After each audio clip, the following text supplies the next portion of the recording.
Happy Tuesday, everyone. It's time for some tea with T on this Talk Therapy Tuesday.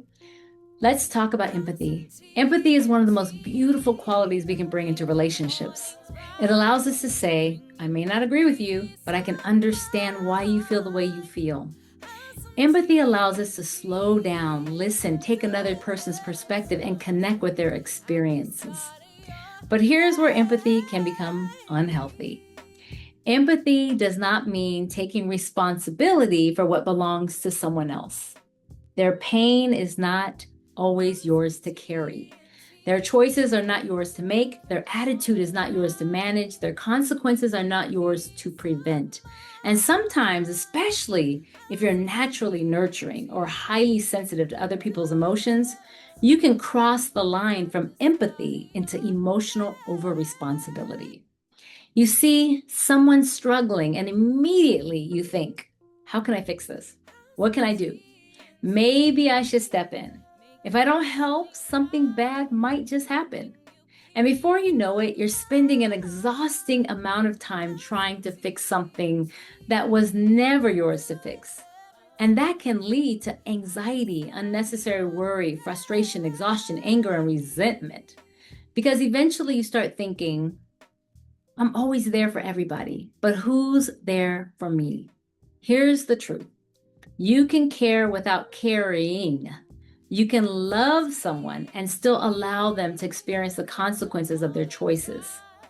You can listen without fixing, and you can support without rescuing. You can have compassion without abandoning yourself. And this is especially important because when we constantly rescue people from the consequences of their behavior, sometimes our help actually becomes enabling. We're not allowing them to develop the skills, responsibility, or resilience they need because we're constantly stepping in to make everything okay. So how do we practice healthy empathy? Well, first ask, is this mine? Before jumping in, ask, is this my responsibility or am I taking responsibility for someone else's? And second, ask before fixing.